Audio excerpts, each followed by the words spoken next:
Hey, I hope that you're all safe and healthy this weekend, Knicks Nation. And I also hope that your family's safe and healthy.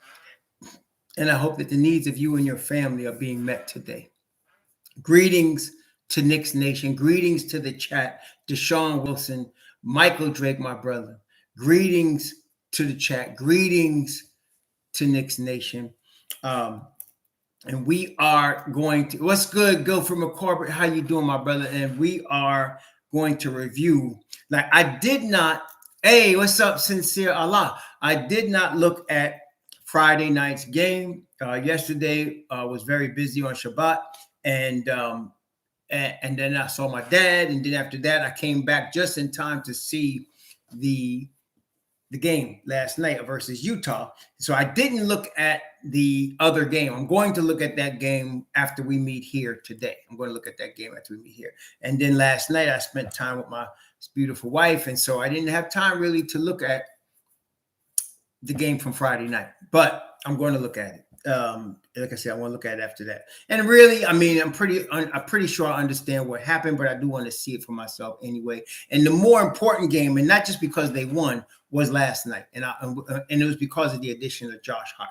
Cash Out James, JQ, my man Russell, Reed, Tommy, Vorvo, Hannah, Hyde, Jim, Adino, Flezzy, Flex, Lazarus, Dex, Maverick 718, Jerry Thurville. What's up, y'all? My brothers, L. Marshall. How are you guys doing? Good to see you on this Sunday. I hope you're all safe, healthy, and well today and enjoying your weekend. We know they fly by very quickly. Now, couple things, man. Couple things. Number one, to me, is we got to put respect on the front office name. All of this hate for the front office and second guessing and looking back at what we could have, should have, would have done needs to stop if you're a Knicks fan. The Don just did a brilliant move. He just did a brilliant move. Okay? A brilliant one. Okay. You know, we spent the first round pick on Cam and blah, blah, blah, blah, blah, blah, blah, blah, blah, and all of these Cam hive. Y'all need to calm down. Okay? Cam is a talented basketball player. No doubt. But the reason he is now on his third team, number one, is he cannot stay healthy. Number two, Tibbs didn't like him. Now, you have to understand where Tibbs is. Some of y'all still don't understand Tibbs. Tibbs is into availability, period. If you're not available, you're not going to be in his radar. And if something else happened, I don't know what, and I don't want to guess, but he wasn't into Cam. So what they do, they replace Cam with Josh Hart, a dude now, unlike Cam, a dude that Tibbs wanted. A Tibbs-style player that he wanted. That's important. The Don understanding that. I did not think that Detroit would even trade Sadiq Bey. That's why I would have wanted to get Sadiq Bey, but I didn't think Detroit was going to trade him. I was shocked when they traded him to Atlanta. But the reason is because the Knicks obviously preferred Josh Hart. Now, y'all know I'm Deuce Hive. I'm Deuce Hive. I'm Mitch Rob Hive. Those are my dudes. Follow very closely by Obi Toppin. I've been that way from before they were drafted. I was not into the Obi pick. I wanted Halliburton, but once Obi became orange and blue, I'm all in on Obi. But Deuce, Grimes, I wanted those cats before they were drafted. Y'all know that. Okay? But Deuce is out of rotation. And you know what? I can't complain. Deuce is out of rotation, and I can't complain. I can't complain. I cannot complain about that. Okay, I can't.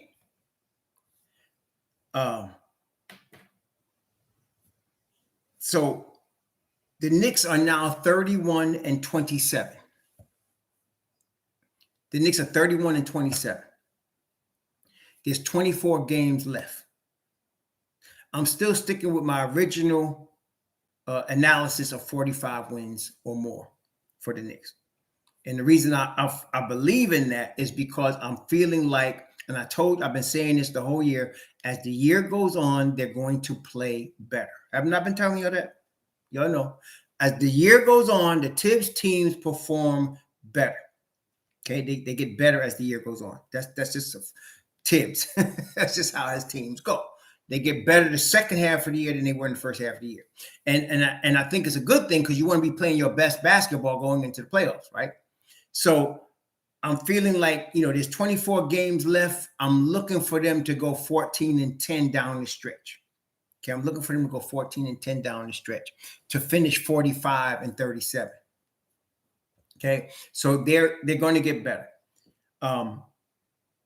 Brunson, I don't know if it's because he's used to playing with Hart, or it's just that he's excited to play with Hart, or it's both.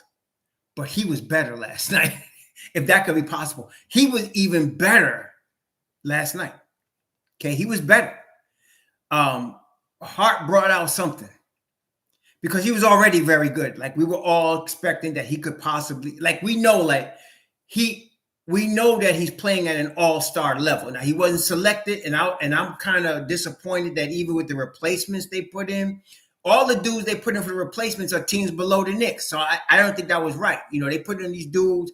I can understand if you replaced him with dudes on teams above the Knicks or at the Knicks level, but he put them on teams that are either at the back of the play-in or not even in the play-in right now, and they replaced those replacement players with guys, and apparently they said not David Stern, but whoever the commissioner is did that. I don't get that one. Okay. Brunson should have been a replacement. Now, there's still one more replacement, and that is for Jaylen Brown, who have a bad injury on his face. But, so I'm expecting Brunson to get that spot. I'm expecting the Brunson to get Jaylen Brown's spot. If they pick somebody else aside Brunson, I don't know what to say. I really don't. It's just, I don't know what to say. But Brunson's playing at an all-star level. But what happened last night, he stepped it up a notch. Now, Brunson's defense is never going to be even what you consider good. It's not. And it's frustrating to watch for me, a defensive-oriented fan. But offensively, do more than makes up for it. Okay? Plus minus is going to be plus because of his offensive ability. So he's become more, and we have noticed this, y'all. I think you'll have too over the last 2 weeks, right? Brunson has put in a more concerted effort to let everybody touch the ball. It's still a work in progress. And even Clyde, if you listen to the game last night, Clyde said, you want to start the game with everybody touching the ball and it wasn't Brunson's fault because RJ comes down and throws up an air ball right away, and then short time later, Julius throws up an air ball. So And Clyde said we want everybody touching the ball in the beginning of the game. And that's absolutely true. That wasn't Brunson's fault. Russell Reed, thanks for the $5 super chat. Hey, we're on fam. Trade for Hart was positive message for Brunson. Front office said, you're the man. Brunson was juice. Yes, it was a really good move. It was a brilliant move. Now, with Randall, what I've come to this conclusion after now, doing an analysis of the season. First of all, we know, just looking at the stats, that Randall for his whole career has been a 2010 guy, right? I mean, after his rookie year when he was hurt, but since then he's been a 2010 guy. But the 2010s prior to coming to the Knicks was never resulting in a winning team. Now, Randall's 2010 is producing more wins than losses. And I think, to be fair, everybody's got to acknowledge that. His 2010s are producing, and it's not just the 2010, it's 20-10-5, right? It's 20 points, 10 rebounds, 5 assists. That he's putting out is producing more wins than losses. So now Randall, with his stats, are now a plus entity, which is why not only is he an all-star, I predict if he continues to play like this, he's going to be all-NBA. And he should be. He should be all-NBA. Okay, he should be on one of the top 2 all-NBA teams. No doubt in my mind. Okay, that's how good, and that's with all of his warts, right? So he's got all of these warts. He argues with the ref too much. He sometimes throws up ridiculous shots. But with all of that and his low IQ sometimes on defense especially, but with all of that, he produces wins, okay, at the end of the day. And to me, as a fan, above all, I want to win, right? I want the Knicks to win. And more even to the point, we want long-term sustainable winning. We don't want a 2-year or 1-year wonder like they did 2 years ago. We want something developing over the long term. So Randall is doing that. You know, he's spoiling us because he's giving us 2010 every single night, and he's making big shots every single night. And now, if you notice, he is at crucial times in the game. He will go on, and whoever the front line dude is that's killing us, he starts guarding. Okay, so he wasn't guarding Laurie Marketing the whole night, but he started. He at some point, I forgot where, he switched and started going Laurie Marketing. Laurie Marketing started getting hot. In the beginning of the game, he was like 4 of 16. Then he started getting hot, and that kid could shoot the rock. He's a lot like Kristaps Porzingis. He could shoot the rock, and when he starts getting hot, he's hard to stop. So he was hitting some crazy shots with Randall all over him last night. But Randall pretty much stopped that run from coming. But then Josh Hart.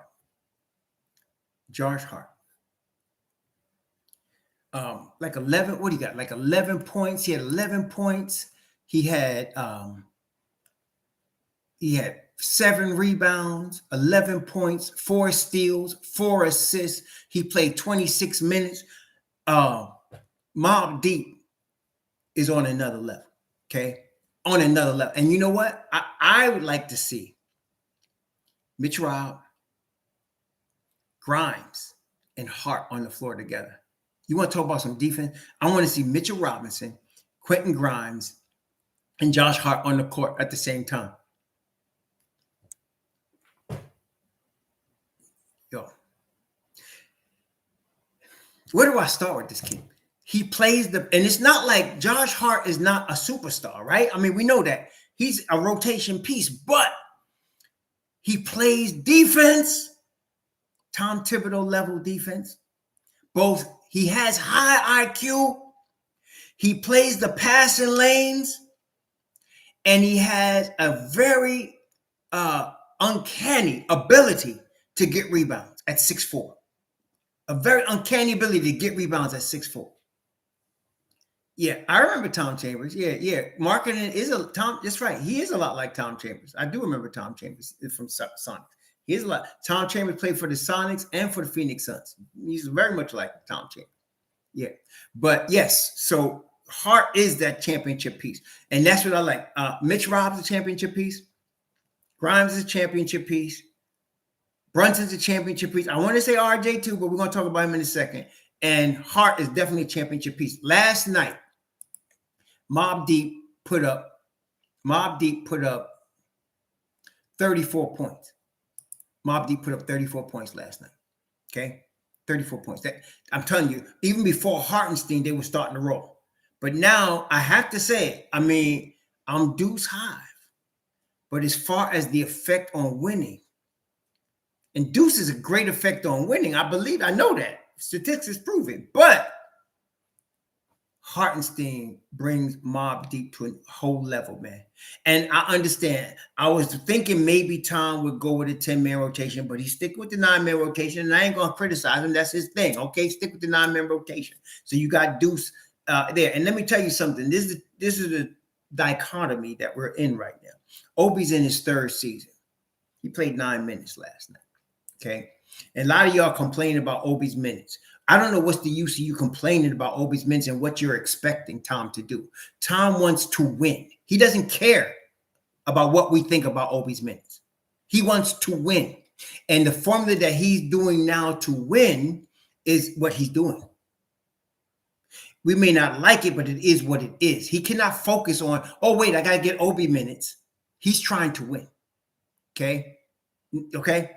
So, but what ends up happening, and again, I should put that, I probably will put, it was like a year ago.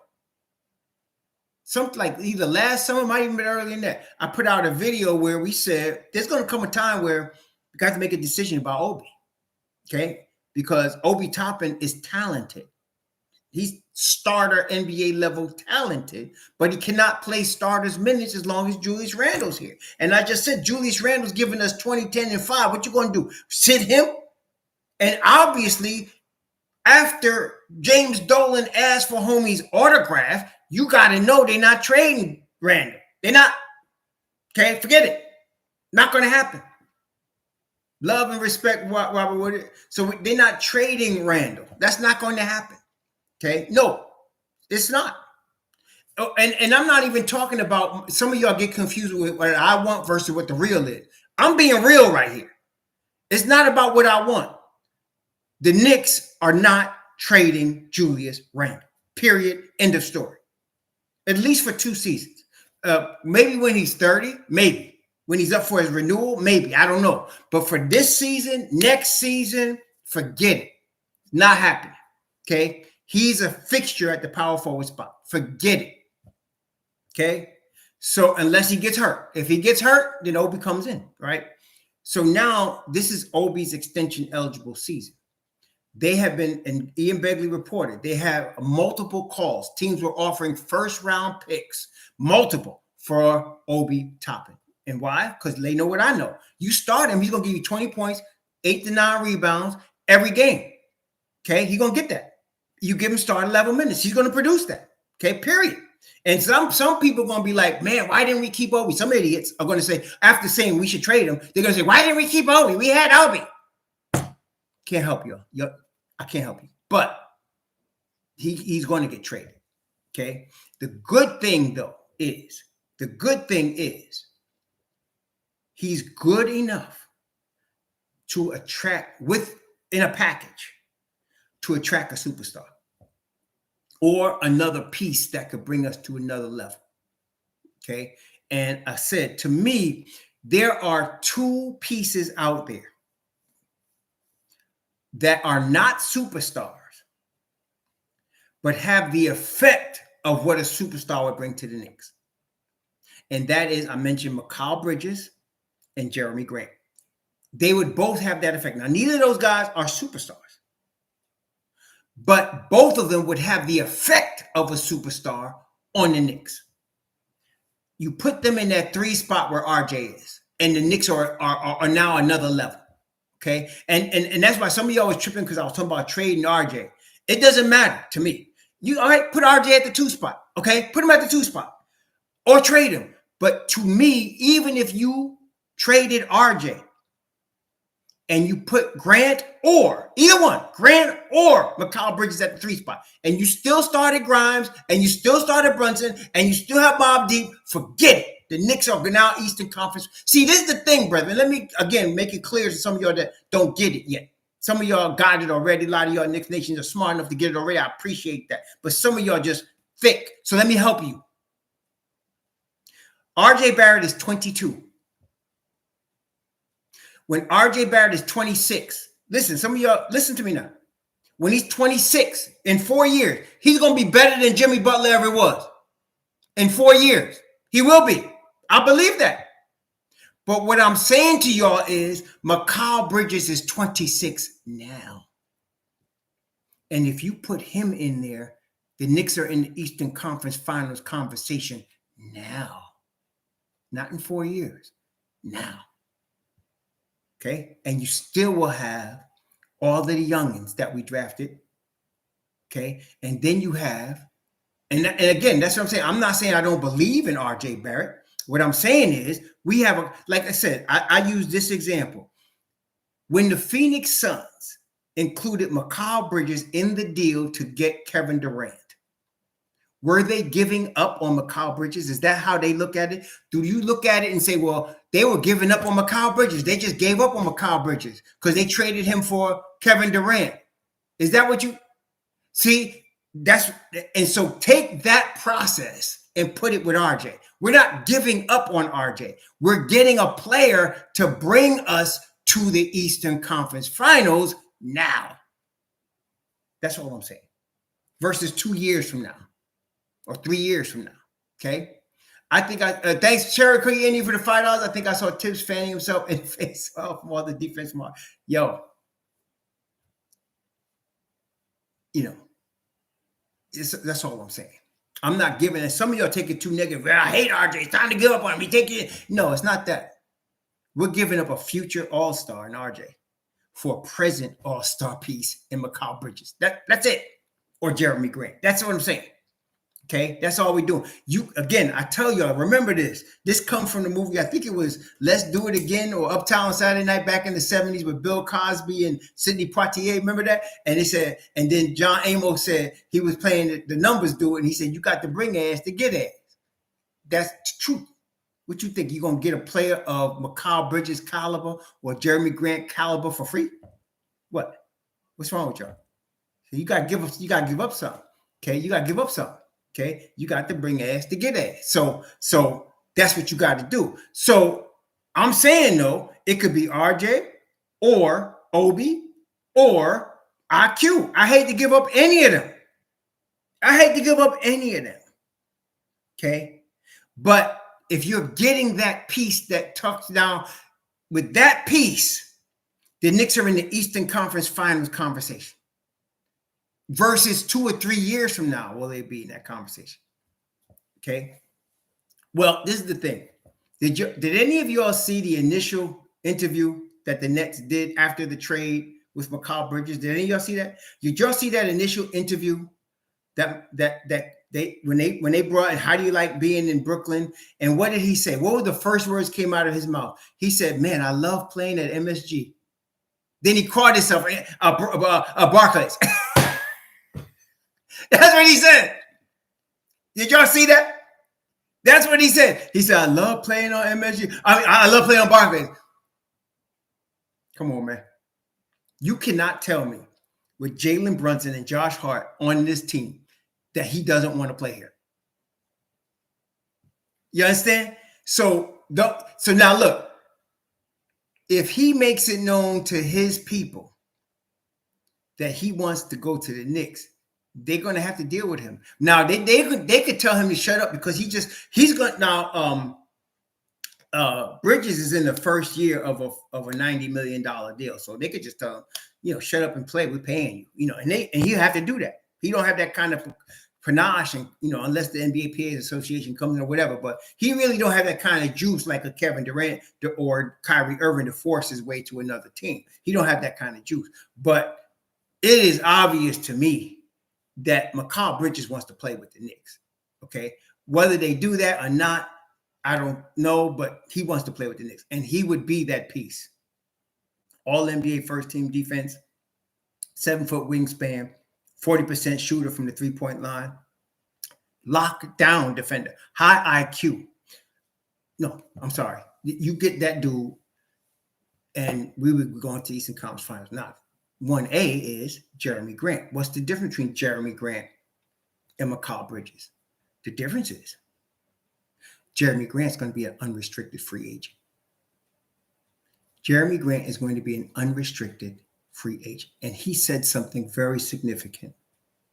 Did you hear his comments recently about re-signing with Portland? Have y'all checked that out? Did y'all hear his comments recently? So Portland has his bird rights. So they can offer him an extra year. And he said, the money is not the important thing. Now, when players say that, this is not something unusual. Players have done this before. They're telegraphing something to you. What is he telegraphing? He's saying, I will go somewhere else for less years. That's what he's saying.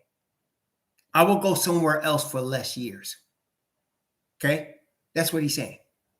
I will go somewhere else and take less years. Okay? That's what he's saying. So that now opens up the door for any team to sign him.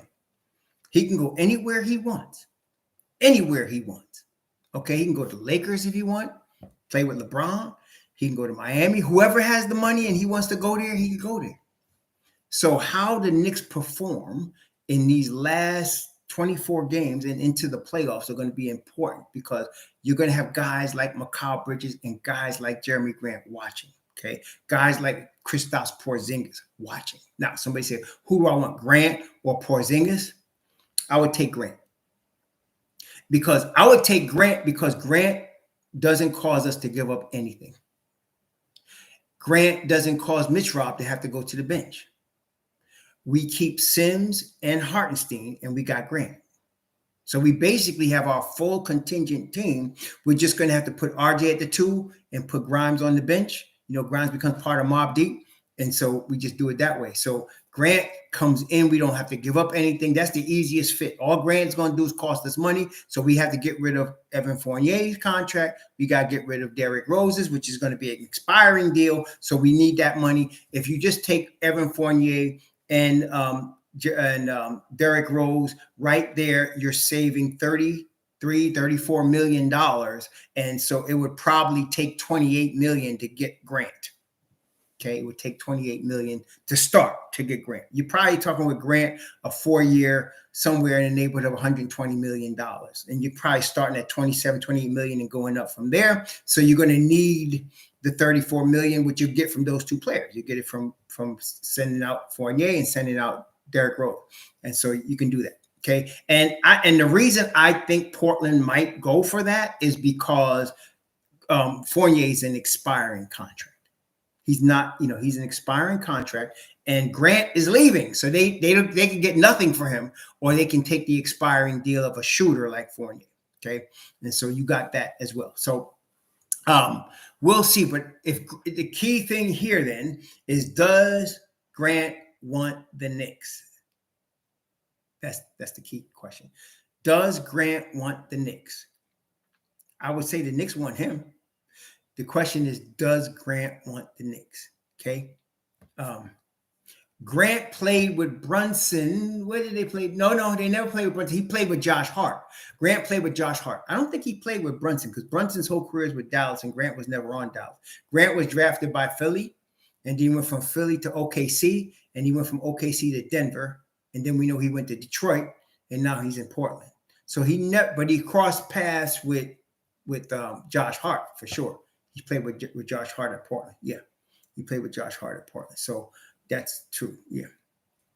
So that's definitely something we want to look at, man, because and like I said, what a lot of players think, and they'll tell you this, top level players, is they're looking for a team where they can be that final piece that fits seamlessly in what they already have. See, what the Nets did was a LeBron style template. In other words, they got rid of their development coach in KNICKS. They got rid of a lot of their players that were in the development to bring them forward. And they brought in Kyrie and KD, was trying to really just build minimum contracts around those 2 guys and hope those 2 guys can carry them to the chip. That's the LeBron template. Okay, that's what LeBron has done every place he's been. That's what he did. He did this in Miami. He did this in Cleveland, and he's doing it now in the Lakers. He's thinking, okay, it's me and AD. Let's bring everybody we can get in and see if we can win this chip. Okay. That's the LeBron template. I don't like that template because it's short term, really is short term. But for long term sustainable winning, the template is draft, develop, and then add a piece that either develop the superstar like Boston did with Tatum, or you add the piece like Miami did with Jimmy Butler that's going to help you get to that next level. Okay, that's the template. Okay, so that's what the Knicks have. The Knicks now have a group of stable young people that can play. And so they added Julius Randle. He really has been, this is his 4th season, I think, with New York. So now you have Randle, you have Mitchell Robinson, who he drafted, you have RJ Barrett, he drafted, Quentin Grimes, he drafted. You just traded for a piece in Josh Hart. You signed a free agent in Jalen Brunson that you got at a really good price, as it turns out. And so, cap's going to go up. But is it going up this summer, or is it going up next summer? Because I know they're working on a new collective bargaining agreement, and they extended the deadline to get it done. So, and it looks like both sides want to get it done. Nobody wants to lose out on this money. So I think the players already have a lot of power. So, we're going to see. Is it this summer? Okay. If it goes up this summer, then we're in even better shape. Because right now, brethren, the Knicks are not worried about cap. They're worried about tax line. Okay. We were worried about cap in the first 2.5 seasons of this rebuild. We're not worried about cap now. Now we're worried about tax line. They don't care about being over the cap. They care about the tax line, because you want to be a playoff team, an Eastern Conference final team, a finals team, to worry about tax line. Okay. Golden State Warriors are worried about tax line. Okay. Because they're champions, right? So they don't worry about the cap. Tax line. So they can save tax money and keep their core, they're trying to do that. See? So they're not worried about cap. And you want to get to the point where you don't worry about cap because you're now an Eastern Conference Finals threat or finals threat. That's Memphis. Memphis not worried about cap anymore. They're more worried about tax line because they're a finals threat. Okay. So everybody that's a finals threat is not, but your real problem is if you're Washington, the Wizards, they're in tax territory and they're not even in the play-in. See, that's a problem. You're in tax territory. So I was looking at their roster. If I was them, I'd let KP walk, let Kuzma walk. I'll trade Beal, and I'm starting with the crew of young guys because they're paying tax money, and they're like in the 11th seed. Okay, they're paying tax money, and they're not in the 11th seed. So I would, if I was them, I'd start over with the young people. They got Corey Kispert, Denny Abdiva, Gafford. They got young dudes. No, I didn't sell the ticket yet. Somebody contacted me about the ticket, but haven't come up with the money. So the ticket's available. It's $250 for the ticket. The ticket cost me $350. So you come up with the first $250 gets the ticket. Okay, that's what I'm saying. I got the ticket. First $250 gets the ticket. Okay, first $250 gets the ticket. That's all I'm saying. Email me if you want the ticket. And when you're ready to come, when you're ready to step up, I'll give you the Cash App and you can send it in. When you're ready to step up, I'll give you the Cash App and you can send it in. I'm not going to put out the Cash App right now because I don't want a whole bunch of people sending money and the ticket might not be available. I got tickets to the Knicks against the Orlando Magic for March 23rd. I have bought the tickets in advance so I can get them close. It's in the it's in section 106, row 8 is the tickets. And I think it's 13 and 14 are our seats. And so my man that was going to come, he couldn't last minute. He just said, not the last minute, but he just told me I can't make it that day. So, yeah. And my man Organic has his tickets for his family to go already that same game, right? Organic, I think he got his tickets for his family to go to that, so I got an extra ticket. Yeah. So what you don't want is being in luxury tax territory and not just a playoff team. If you're in luxury tax and you're not a conference finals threat, you just wasted your money, right? You don't want that. You want to be in luxury tax if you're a finals threat. You can go to the finals. So Memphis can go to the finals. Golden State can go to the finals, right? LeBron and them could go to the finals. They don't look like they're going now, but they could. Dallas could go to the finals, right? Denver could go to the finals. So you don't mind paying money if you can get to the finals. That's the key thing. You want to be under the cap until you're in that position to pounce. The Knicks are now there. Okay, the Knicks are now there. The Knicks are in a position right now so that if they have to go over the cap, forget the cap. But the tax line is what you worry about. And how you go over the tax line, brethren, is you are re-signing guys. Because, you can go over the tax to re-sign your own players, right? So you want your guys on your team, and then you'll go over the tax line because now you got a team that you can take. And the Knicks will need that one more piece to do that. So Michael Drake says, "Roy, how can we pay IQ then Hart with Grant this summer?" This is a good question. Michael Drake just asked an excellent question. I want to answer that so that we can get this clear. Did y'all see Michael Drake's question? I want to make sure everybody gets this so that we can get this clear. He asked a very good question. How do we pay IQ, Hart, and then Grant this summer? How do we do it? Y'all ready? You ready for the answer? I want to give you the answer. You ready? Okay. Wait a second. When does at what point do the Knicks have to sign IQ and Hart? At what point do they have to sign them? Do they have to sign them on July 1st? Or can they sign them in September or October? When do they have to sign them? Right? So that's right. They can wait, right? So let's say for the sake of argument, they're going to sign Josh Hart and Emmanuel Quickly on September 1st. Okay. Now the Knicks have the rights to both of those players. So they can go over the cap, over the tax line to sign both of those players. Y'all got that part, right? So before they sign them, they can use their current cap space to get new players. Y'all follow me? So before they sign those guys, they can use their current cap space. That's right. Well, if he opts out, he's an unrestricted free agent. They don't have to sign him anytime. They could wait. You understand what I'm saying, Tommy? So if he opts out, his money don't even count. We don't even worry about that. You understand what I'm saying? So you don't have to worry about that. And IQ's money won't kick in to the following season. Now, Hart's money going to kick in next season, but IQ's money is not going to kick into the season after next. Just like RJ's money doesn't kick in until next season. They signed him, but he doesn't kick in until next season. Okay? So now you create cap space to bring in new players like Jeremy Grant. Okay? That's right. We got the best capologist. So you leave. Right. So you let Hart opt out. You have an agreement with him that's not written. You let him opt out. And then you go ahead and sign a grant. So you got Hart money off your books, 12.9 million. You're going to get rid of Fournier. That's 19 million. You're going to lose Derrick Rose's $15 million. You got enough money now to sign Jeremy Grant. Okay. You have the rights to Hart. So now you can re-sign him, go over the cap. You can re-sign, you can sign IQ, go over the cap. You don't worry about it. Because now IQ's money don't even kick in till the following year. Y'all got me? You see, Michael Drake, you see how that works? So they will have money and they can wait to sign their own dude. Okay? They can wait to sign their own dude. They ain't got to worry about it right away because they got the rights. They might get charged like a hold or something, but it's not going. They just need to move Fournier's money. They need to move Fournier's money, and you get D Rose's money. That's $34 million. That's enough to go get either Mikal Bridges or Jeremy Grant. Okay, that's enough to get either one. That's how you do it.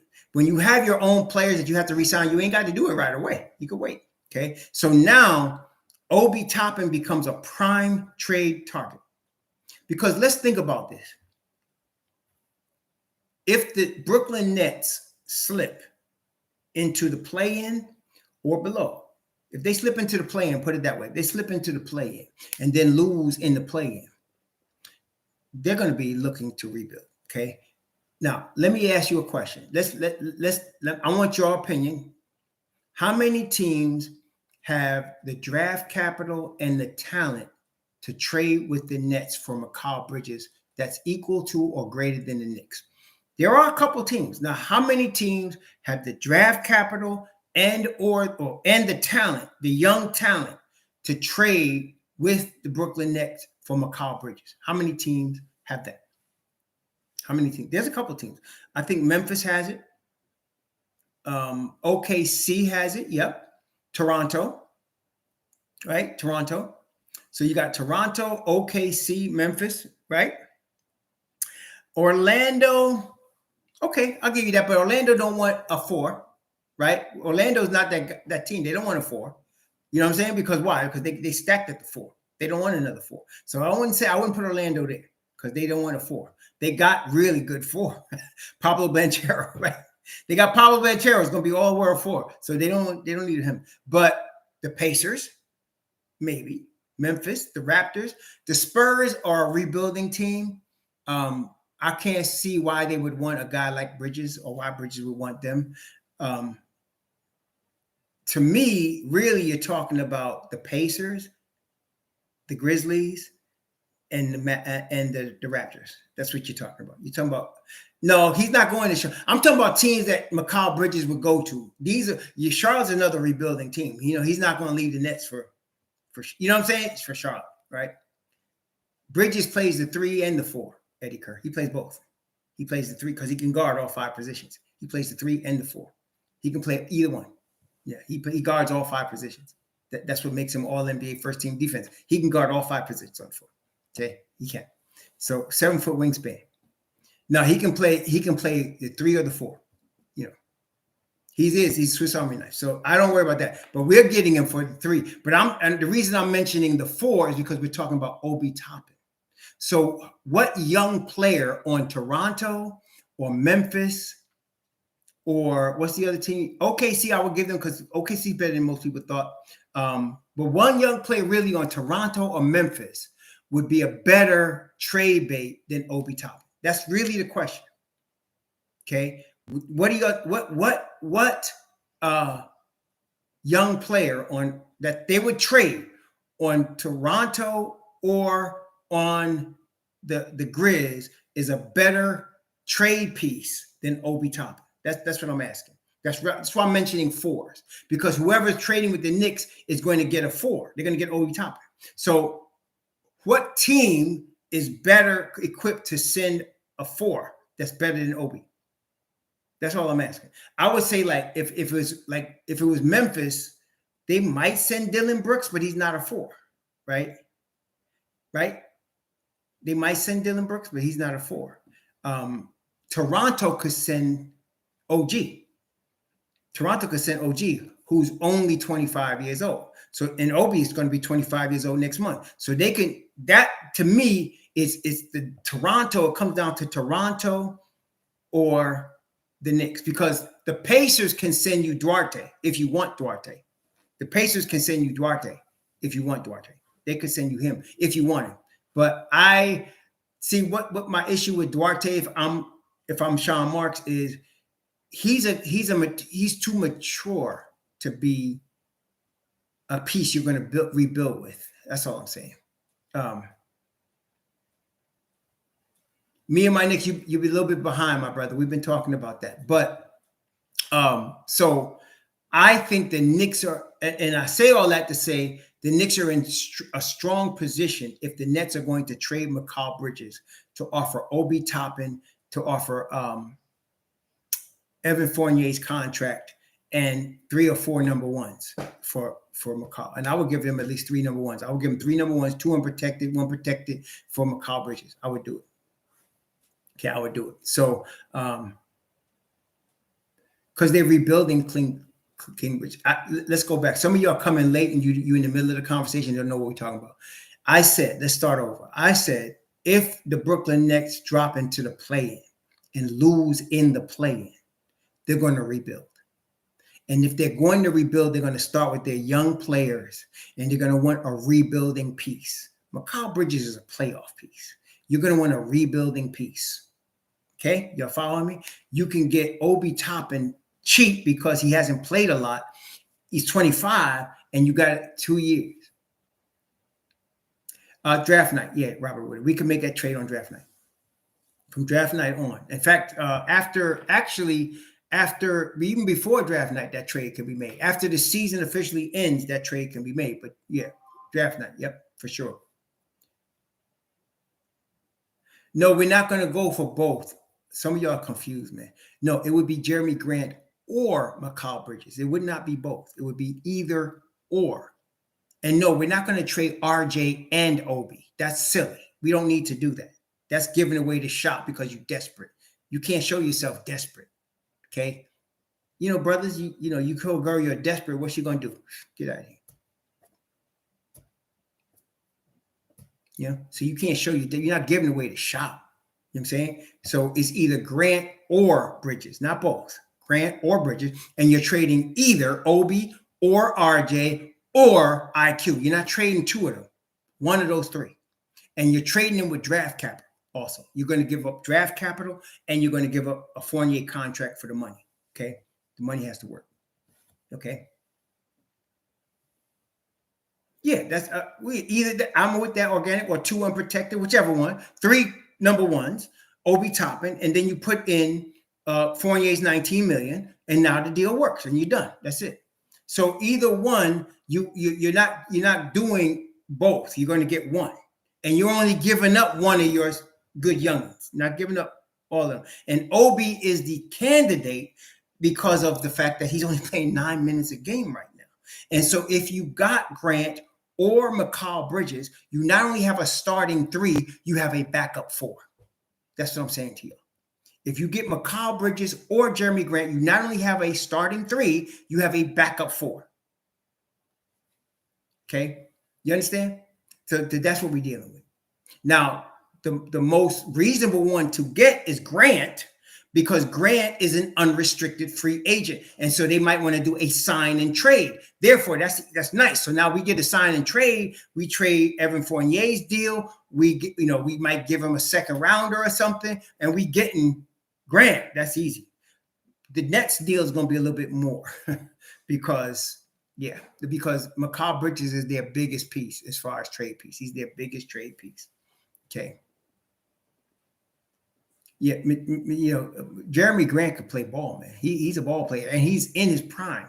Grant, I think, is 28 right now. I want to say Jeremy Grant is 28. He's in his prime. He's not coming to his prime. He's in his prime. So if you can get Jeremy Grant right now, this is, you're ready. You know what I'm saying? You're ready to compete right now. Let me just make sure I get this here. Grant is 28. That's right. Grant is 28. So you get Grant right now, you got 3 or 4, at least 3 good years of him. You might have 4 good years of him, but at least you got 3 good years of a guy that can get you to the Eastern Conference Finals. Put it this way. The Philadelphia 76ers signed Tobias Harris to be that guy that gets them over the top. Obviously, he hasn't done it.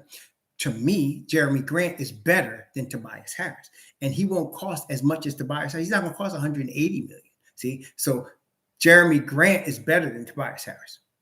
Okay, Sixers signed Harris to be Robin, and he has never been Robin because they haven't gotten to the finals. Okay, but you see what I'm saying? So the Knicks really in a good position. You could get Jeremy Grant. Put it this way: you're in competition. You are strong competition for Jeremy Grant and Mikal Bridges. Now, let me ask you, when's the last time the Knicks have been in competition for a top free agent that multiple teams want? When's the last time that you can remember that the Knicks have been in competition? I mean, serious threats to sign a player that multiple teams want. I can't even remember. When's the last time they've been in it? You know what I'm saying? Nobody was chasing Julius Randle. Nobody was really chasing Jalen Brunson. I can't even remember. Right? That's right. Jorgensen said, I don't think ever. Think about it. I don't think ever. So this is a testament to the front office. This is the testament to the front office. That's right. They put the Knicks back into relevancy. That's called relevancy. When you have important players that multiple teams are going to bid on and they are thinking about you, you're relevant. Y'all catching me? You're relevant. Okay? You're relevant. And the Knicks are now relevant. Okay? That's right. So not even in the Ewing years. That's right. There was no free agent that was like, man, I think I want to go to the Knicks. Multiples. There were free agents that were the last girl at the party, like Amari Stoudemire. He was the last girl at the party. Or like Julius Randle. He was the last girl at the party. Right. Melo was the only one. That's right. Me and my Knicks. You right. You mentioned one. You right. It was Melo. Melo was the only one. That's correct. I have to go with that. That's true. But they gave away the store for Melo, didn't they? They gave away the store. They were the desperate dude. They were the desperate dude. They were the desperate dog running on girlfriend's leg. And they gave away the store for Melo. Right? And that hurt us. We don't need to do that this time. In fact, I know the Don ain't going to do that. And the reason they gave away the store for Melo, if you all recall, was because Dolan got involved with the negotiation. If Dolan stayed out of the negotiation, Donnie Walsh would have got us a better deal for Melo. He would have got us a better deal. Okay? He would have got us a better deal. But this time, Dolan is out of negotiation. He's leaving that to the Don. The Don knows what he's doing. Him and his crew, they got it under control. They know what they're doing. So now we need to get one of these 2 dudes. If we got to give up Obi Toppin, I'd rather him. And this is another thing, to be quite honest with you. Stoudemire was the last girl to dance. Nobody wanted Stoudemire. Nobody was offering. Phoenix at that time, it was it Steve Kerr? I think Steve Kerr was the management front office in Phoenix, and he wasn't offering Stoudemire that money because you know why? They couldn't get his knees insured because his knees were so bad they couldn't get him insured. The Knicks took on the $100 million to save face and couldn't even insure Stoudemire. End up paying the $100 million with no insurance because they were desperate. See, that's the last girl at the party, and you desperate. You know what I'm saying? It's the last girl of the party, you desperate. The Kings, the Kings got a real stud in Keegan Murray. That's what I'm saying. You're talking about somebody that needs a 4. Somebody that needs a 4. That's there, that needs that 4. That's the Pacers. That's Toronto. Okay, so they have 4s. You know what I'm saying? So the Nets would take a young 4. Who is the King going to trade? They're not going to trade. They're not going to trade Harrison Barnes. That's not the guy. That's not the guy. See, they need somebody young that they can build with. Think of who's going to play with Cam Thomas, right? Who's playing with Cam Thomas? Nick Claxton. Who's playing with these guys? Okay, Dayron. Who's playing with these cats? And then they want picks. They gave away all their picks to get the dude from Houston, Pillsbury Doughboy. They gave away their picks to get him, Harden, right? They gave away their picks to get him. Okay, so they need to get picks. They need young players. Yeah, that's all right, Craig. Let's look longer term. He's in his second year, right? I mean, Grimes is in his second season right now. So let's not get overboard about his shooting percentage right now. Let's stop looking short term. Let's look longer term. Grimes is 22 years old. He's going to be okay. He's going to be more than okay. As a matter of fact, speaking of Quentin Grimes, I'm going to say something to you that I don't know. I haven't heard nobody mention yet. Okay. Josh Hart is going to help Grimes get better. Let me say that again. Josh Hart is going to help Quentin Grimes get better. Okay. Josh Hart's going to help him get better. Let me tell you how. Right now, Quentin Grimes is guarding the most difficult player on the other team's lineup, right? He's guarding the best guy, okay? And he's the only one they got that could do that. So they'll put him on the best player on the other team. That takes a lot of energy. That's part of the reason you're seeing him struggle from the three-point line. He's using up a lot of his energy to play heavy defense on the best player on the other team. You understand? He's using a lot of his energy to do that. You got to take that into account. It takes a lot of energy. So when he goes out the game and Josh Hart comes in, now you got a second Quentin Grimes, right? On the defensive end. So now Grimes doesn't have to play as 35 minutes. He could play 28 minutes and they can give Hart 20-something minutes. See what I'm saying? So now you got a second dog coming off the bench. And isn't that what Hart said about himself? How do you describe yourself there? He said, I'm a dog. And he's right. So you have a second dog coming off the bench. That's going to make Grimes better. Not only that, they got to practice against each other. You heard what Brunson said, practicing against Josh Hart is hell to pay. And the Knicks said that Grimes practice, there's hell to pay. They're going to make each other better. Okay. And I'm looking forward to that. Grimes is in his second year. He is going to be every bit Allen Houston 2.0, except he plays better defense. He's going to be that. But Josh Hart is going to help him. Okay. Josh Hart, that's right. Mobbdeep Kennel. Josh Hart is going to help him. So I'm really hyped about Hart because of what he's going to do. I was just y'all know me. I love defense. I love defense. I'm defense first. Offense dunks don't get me except when it's Miss Rob. But when defense, man, I'm getting hyped about defense. And man, this kid, not only was he putting a lockdown on people, but he was playing them passing lanes and rotating like, whoa. I was like, daggone, man. I was like, daggone. So RJ's 22. He's a young boy. It's going to take him another couple of seasons to get there. And I'm not saying we need to trade him. I'm saying if we have to, I'll do it. That's all I'm saying. So if I'm the Nets and the Knicks call me, I'm asking for RJ. And if I'm the Knicks, if you're giving me Mikal Bridges, I might do that. You understand? I might do it because RJ's going to be good in 2 years. He really is. I think he's going to be every bit better than Jimmy Butler in 2 seasons. But you give me Mikal Bridges right now in RJ's position at the 3 spot, the Knicks can go to the Eastern Conference Finals. I'm just trying to tell you how it is, baby. I'm just trying to tell you how it is. With that Mobbdeep, what? What? Did you see Mobbdeep score 34 points last night? Did you see Hart get 7 boards, 4 steals last night? What? Oh, man. So, no, Randall, you see, Craig, come on, man.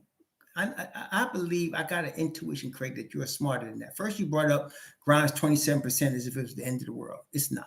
And now you're bringing up 2 years ago, Randall's playoff. Let me ask you all, y'all, Craig, let me ask the Knicks Nation, tell me, is this the same team that went to the playoffs 2 years ago?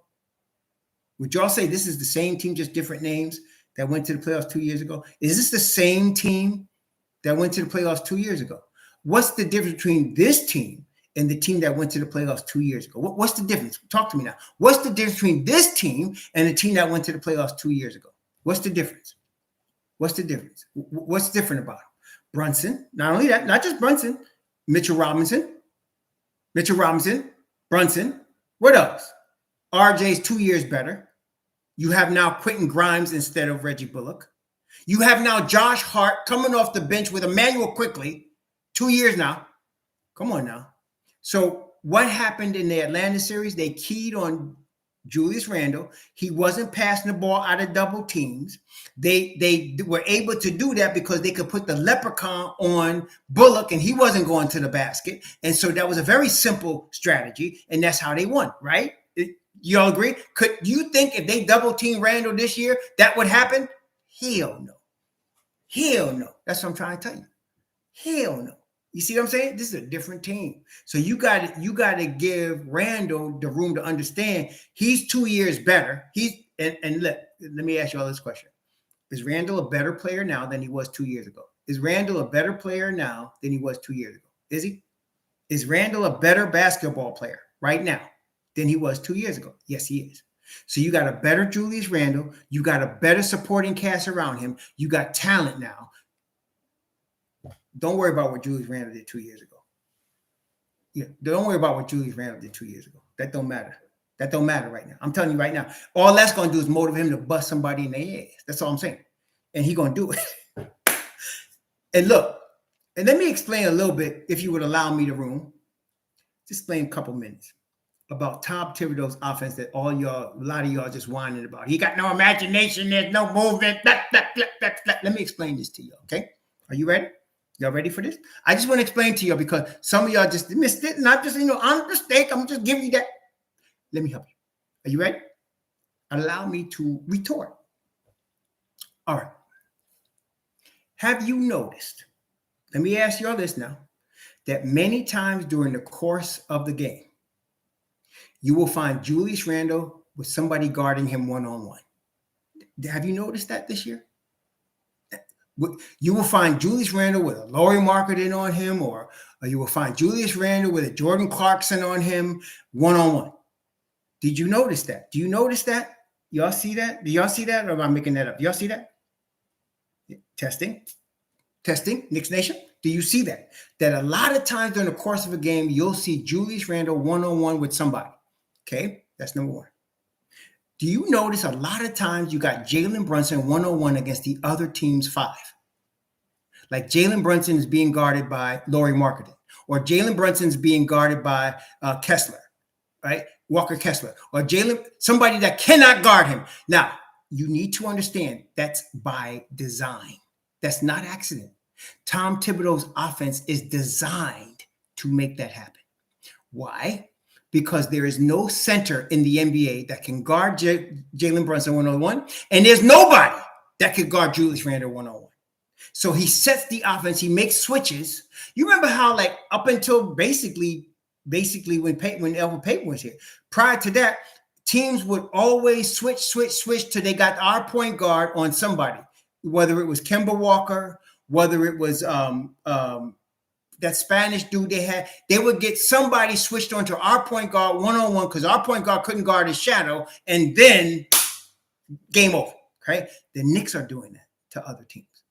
So they're mixing and matching till they get the switch that they want, and it's usually either Julius or Jalen Brunson one-on-one against some guy that can't guard them. That's what they want. Y'all catching that?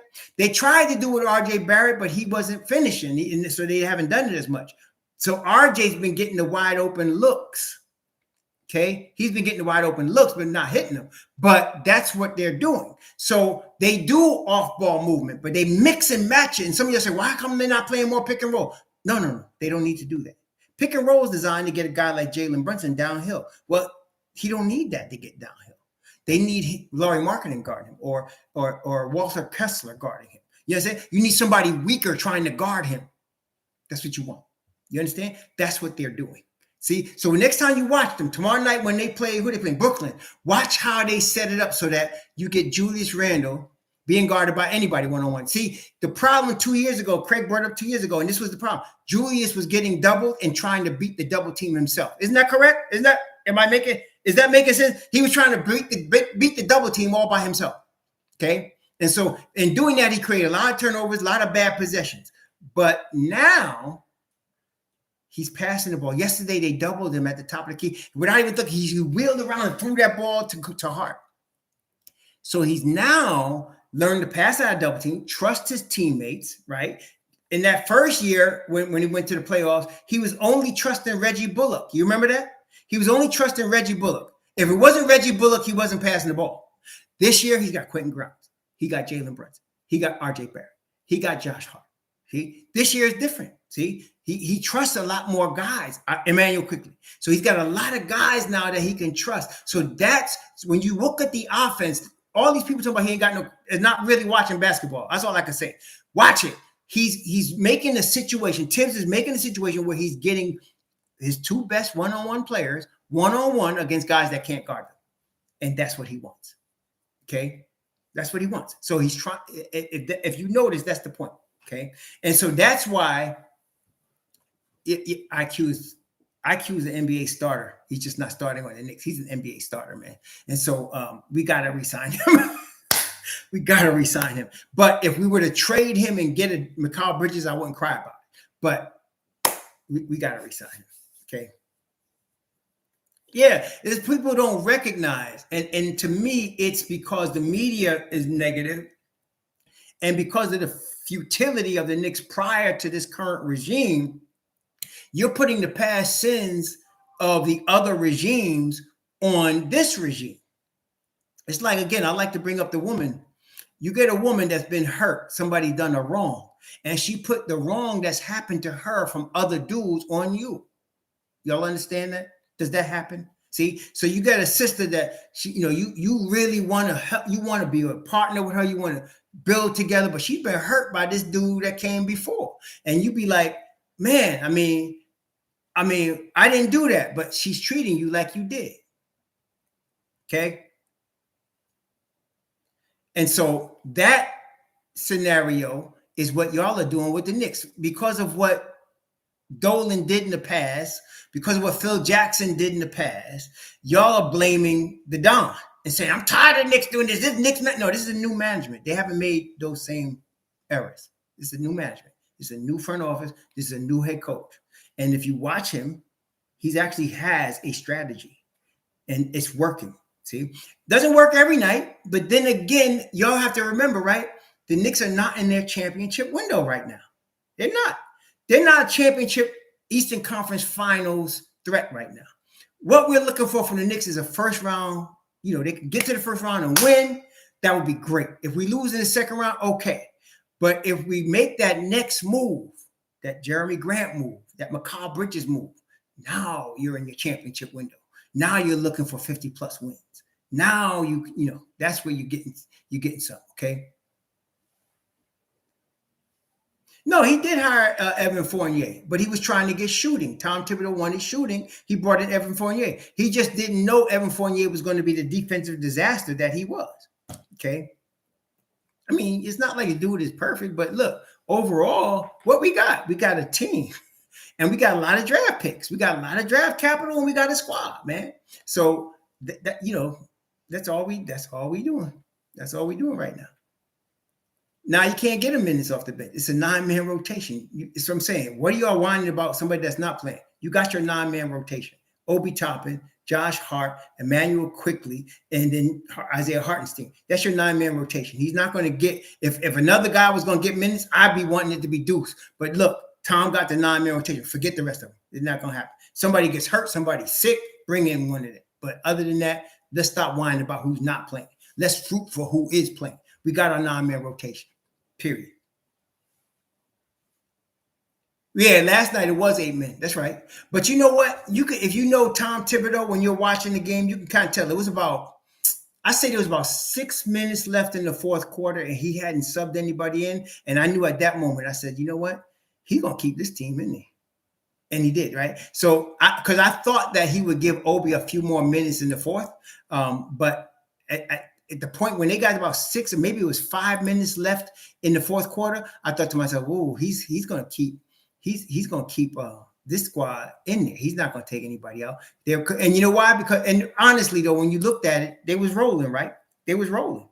So what they gonna do? You're gonna say, "Oh, I gotta get Obi more than 10 minutes, so let me put him in the game now." He doesn't think like that. Tom Thibodeau says if that squad, he'll call it the group. If that group is rolling, he's going to stay with that, So, yeah, he had it going. That's right. So he wasn't going. Obviously, he's not taking Julius Randle out the game. He's not taking Brunson out the game. What I was surprised, though, I'll be honest with you, I thought he was going to take RJ out. I thought he was going to take RJ out the game. I thought RJ was going to be out. Yeah, I thought RJ was going to be out the game. I mean, in that fourth quarter at the closing, but he kept him in the game. Okay, so we just need to get the most. I love the move that the Don did. Now Mobbdeep goes up a notch, and the Knicks go up a notch because of that. And so you can look what happened last night. He can play Josh Hart in the fourth quarter. He could bring in Grimes after RJ fouled out. Did he bring? I think he brought Grimes in the game when RJ fouled out last night. Yes, RJ bully ball started coming on. But was it? I mean, when Grimes fouled out, when RJ fouled out last night, did he put Grimes in the game? I can't remember who he put in. No, he put IQ in the game. When Grimes fouled out last night, he put IQ there. Yeah, he brought IQ in. Yes, right. He brought IQ in. So that's what I'm saying. But look at that. So you lose RJ and you not lost. You bringing in Emmanuel Quickly, or you bringing in Quentin Grimes. I like what we got, babies. I like what we got, y'all. I like what we got. I gotta tell you, I like what we got. I like what we got. Our best defensive lineup is you're going to have Julius Randle, you're going to have Mitchell Robinson, you're going to have Josh Hart, you're going to have Quentin Grimes, and you're probably going to have Emmanuel Quickly, or you could put Deuce in there, but realistically it would be Quickly. So I'm putting in Randle, Mitchell Robinson, Josh Hart, Quentin Grimes, Emmanuel Quickly. That's what I'm doing. I could put Deuce in there too, but he's out the rotation, so I would say Emmanuel Quickly. Thanks, son from Brooklyn, $10. Peace World. Do you think Hart signing puts pressure on Grimes or RJ? No. I think they just got to learn to play together. I think they'll be all right. I think it's going to make Grimes better. In fact, it'll probably make RJ better too. I think it makes them both better. Yeah. So I would have Deuce at the point as you want to technically make it our 5 best defenders, but realistically, I think you're going to have IQ. And the reason I say realistically is because I think Tom's going to play that lineup for a couple of minutes. When Mitch Rob comes back, I would not be surprised to see that lineup. You're going to see Randle or RJ, but you're going to see one of them plus Mitch Rob, plus Grimes, plus Hart, plus Emmanuel Quickly. You're going to see that lineup. Okay, so yeah, you would, but you know what? With Tom, I don't think you would. You're right, Kevin. I'm not arguing with you, but I'm just saying realistically, would Tom do it? I don't think he would. I think he puts IQ in there because IQ's defense has gone up. It's not Deuce level, but it's gone up. So he probably, And with Deuce, with respect to Deuce, you still got another year before you got to do something with Deuce. So you're gonna keep Deuce like you did Obi, and then at the end of his third season, decide what you're gonna do. Okay, so that's another thing. Yeah. Hart is. I like Hart, man. Yeah, they said after the All-Star break, and I don't mind that. Let's get him some reps in there. Let's let him run. I'm sure he is running. Let's let him run. Let's let him get some reps in with the first unit before, after the All-Star break, we get time. All-Star break, listen here. This is a good week, a big week for the Knicks. If they can knock down 2 wins this week and go into the All-Star break 33 and 27, this is a really good break for the Knicks. So then they get healthy over the All-Star break. So yeah. I think you're going to see Grimes and RJ and Josh. I think they're all in the rotation. So Tom's going to mix and match. He's going to go with who's working. Who's working. He has his favorites, so Brunson's going to be in there, and sometimes, and that Julius is going to be there. He's going to put Julius in. If Julius is 1 for 20 in the fourth quarter, he's still going to put Julius in. So Julius is going to be in there. So he's going to mix and match with the rest. Yeah, he's going to miss and match with the rest. But Deuce, he's out the rotation, but they're going to restart it again next year and see where everything plays out. And then the following summer, you're going to see what they got to do with Deuce, because that'll be his extension time. So right now, you ain't got to worry about Deuce. So I'm not worried about Deuce. He's just got to stay ready. As Tom said yesterday, he's got to stay ready. That's all. Stay ready. Hart is now the dude. So you got, I can't argue. Hart right now is better than Deuce. Okay. I can't argue. Yeah. Hart right now is better than Deuce, especially with the unit. So I ain't gonna argue with that. I love Deuce. I'm Deuce Hive, man. I'm excited whenever I know Deuce is gonna play. I'll watch a game if Deuce is gonna start and they got nobody. I'm gonna watch that game because I like to see Deuce play, and I like to see Mitch Rob play, and I like to see Obi play. Okay, but right now, and you're right. Organic Nick says Hart is more productive than Deuce, and one of the reasons is, remember now, Hart is in like his 5th season. Deuce is in his 2nd season. So it's okay. It's all good. Lazarus Dex, thanks for the $5. How do you think changes made in Philly, Nets, and Hawks, if Peyton deal doesn't fall apart, will affect the Eastern Conference standings?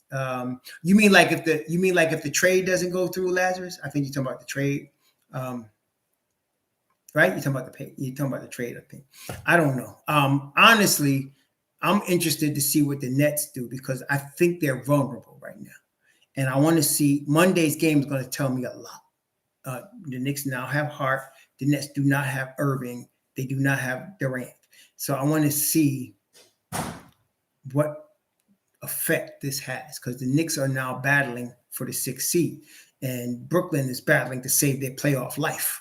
And so I want to see what happens. I know it's going to be a tough game, but I want to see how this turns out on Monday night. It's going to be very important, very interesting to see how this works out.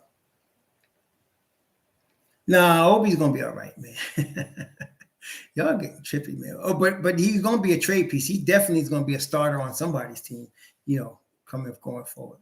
I would like him to go to Brooklyn, to be honest. That's why I'm pushing for the Mikal Bridges also, because Obi's from New York. He would be in New York. He would actually help Brooklyn's fan base, because a lot of people in Brooklyn love Obi, and they would go to see him at Barclays. And so I would want to see him, playing at Barclays. So, I don't know. I don't know how it's going to actually affect the league, only how it's going to affect the Knicks. I really don't know. I don't. I think Obi's he's the biggest trade piece. If they're going to make a trade, he's the biggest trade piece. So, I just want they could trade Obi to Portland and get Jeremy Grant and sign and trade. I want him to go to the Nets though, because he's from New York. I hate to send him all the way across the country to Portland. Not anything against Portland, but compared to New York, and you from New York, that's podunk, right? But if you could see Obi wearing a Nets uniform and he's the New York Nets, and the Brooklyn Nets, and he's starting, and he's that would be good. Be good. No, push nice. I won't say. I don't think that's realistic. Obi and RJ ain't going nowhere. One of them might, but not both of them. Not both of them. The Knicks are not giving away the shot, man.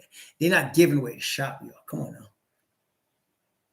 Yeah, either one, but not both. I'm saying some of y'all are all or nothing. It's either one, but not both. One of those guys will go. Yeah. I would be shocked if the Knicks gave up Obi and RJ for Mikal Bridges. If they did that, then they were only going to give them 2 number ones. Okay. Yeah, but I don't think both. That would be a desperate move. I don't think the Don. Y'all gotta understand. Don is playing chess, man. What y'all going with these checker moves? The Don playing chess. He ain't doing that. I don't think he's doing it. I don't think so. And if you're going to trade R.J. Barrett, you better get a superstar. See, Mikal Bridges and Jeremy Grant are important pieces to the Knicks, but you don't trade them, RJ and Obi, with picks unless you're getting a superstar. Okay? No, I don't think so. Cherokee Indian, thanks for the 5. Brooklyn will be a good defensive team, but I think they will fall into playing because they don't have the legit closer. That's what I'm saying. I want to see. It's going to be interesting that they don't have that legit closer right now that they need to win them games in the fourth quarter. So I don't see that happening. Yeah. But unless there's a superstar available, and we know the superstars are, right? Let's look at all NBA defensive teams. I mean, all NBA teams, the first 10 guys, those are your superstars.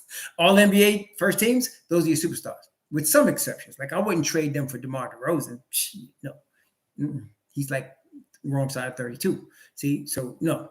But yeah, so I don't know. If it's Luka, if it's Luka, if it's Bam Adebayo, if it's I wouldn't do it for the Leprechaun. I would do it for Kawhi. I would do it for Kawhi. Dame Dollar. Maybe Brandon Ingram. That's a good maybe. Maybe Brandon Ingram, but he can't stay healthy. Brandon Ingram would really be good at the 3 spot for the Knicks, but Zion, stuff like that. Zion, SGA, I definitely do it for SGA. The Mellow Ball, if he wants to be rescued from Charlotte, the Mellow Ball. But there's those we're talking about. I wouldn't give up both of those for most players. You got to give me a lot. You got to give me something big for both of those guys. I'm not. That's right. You're right, Chris. Chris House is right. But you got to. I'm not giving up. We're talking about trading RJ and Obi. You got to give me a lot for that. I'm sorry. Nuh-uh. I'll give you one of them. If I could get a Grant or a Mikal Bridges, and I could get one of them 2 guys, I'll do that. PG-13 is that borderline, man. I mean, he's that borderline. It's like KP. They're not superstars, but they're right there. You know what I'm saying? So, yeah, PG-13. That'd be a hard decision. Hey, what's up, D Crown?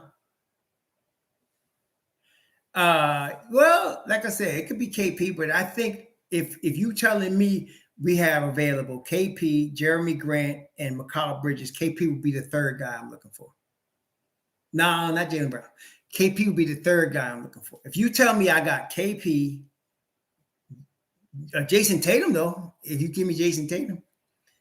But if you telling me I got KP, Mikal Bridges, and Jeremy Grant, KP would be the 3rd guy. He'd be the 3rd guy. One of those other 2 guys I'm going after first. Tari Eason is a minor deal, really. You can get Tari Eason. That's a future pick. You know what I'm saying? So, but if you're telling me, that's what I'm saying. Bronson wouldn't do it, but that's what I'm saying. That's the caliber of player we're talking about. If you're going to give up both Obi and RJ, you must give me Jason Tatum. Otherwise, we don't need to talk. So if you want one of them, okay. See? But you're not getting a superstar for one of them. But you can get a Mikal Bridges. You can get a Jeremy Grant.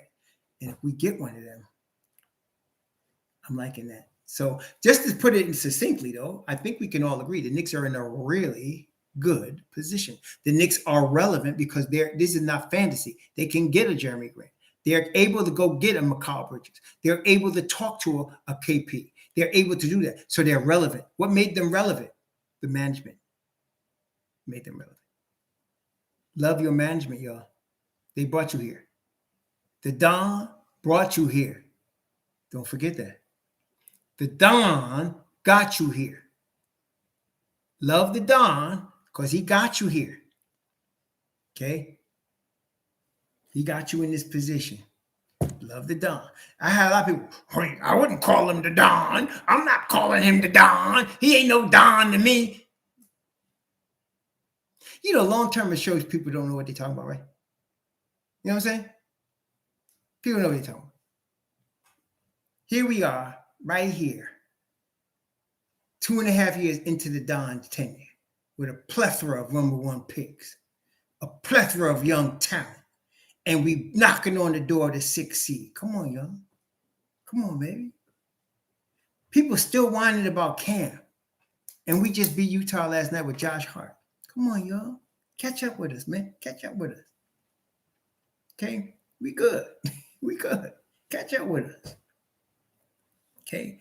We ain't got to find no time for Fournier. We need a team for Fournier. Get rid of that contract. But we good. And I do. Cam, they started Cam. You know, Portland started Cam on his first game there. The first day game he came there, they started him. And Cam showed out. So I'm excited for Cam. I want to see Portland play because of Cam. I want to see Portland play because of Cam. Yep, Walt Perrin is the secret weapon. He is. He wanted him. Brock Aller, Walt Perrin, right? And then they got the, you know, what my man J. Ellis calls the ninja, Scott Perry. You got all three of them. Man, we good. We good, baby. So we doing good. We in a position right now. The Knicks are relevant. You must pay attention to us because we here, right? So don't worry. The championship window is not open yet. But I think next season, I think over this summer, they're going to make a move. And that's going to open the championship window. Worldwide West, that's right. Thank you, Adrian. That's right. Let me not forget Worldwide West. That's right. That's right. Thank you, Frank. I appreciate that. But yeah, we're in good spot right now. We're in good spot. So listen, I got to go take my wife to dinner now. We're going to have an early dinner today. We're going to one of our favorite spots. And we're going to have some dinner. We're going to have me a well-done organic steak with some vegetable. It's going to be good, man. Me and my wife getting ready to do that thing.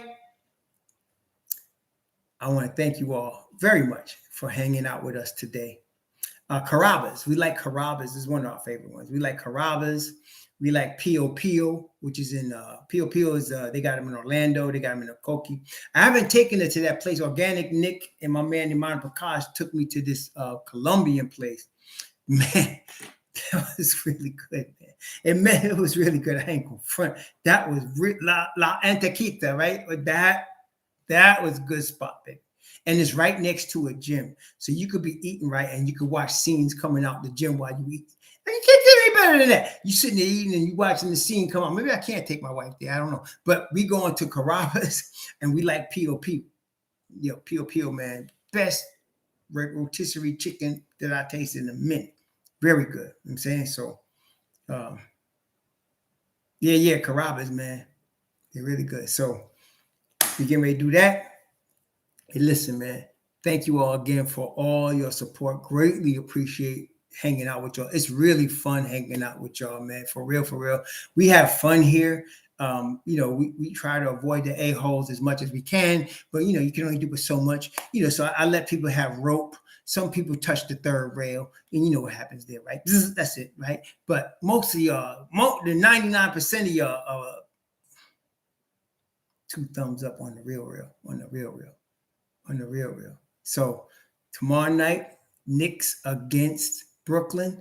It's going to be a very interesting game with Josh Hart now in the rotation. I think we got a good shot. Let's see what happens. I shouldn't be so hard on Carrillo. I try my best, man. It depends on how I'm feeling that day. If I'm having a bad day and you touch the third rail, that combination conspires to ruin you. You know what I'm saying? Sometimes I try to be, you know, all right, let's let him go. But of course, if somebody wants to be a little troll about it, I don't have no tolerance for trolls. Trolls gotta go. You know, like I say in The Sopranos, there's somebody that's gotta go. Trolls gotta go right off the bat. But thank you all again. Really, really, really blessings. Shalom to y'all. Please enjoy the rest of y'all. Enjoy the rest of y'all Sunday. Shalom.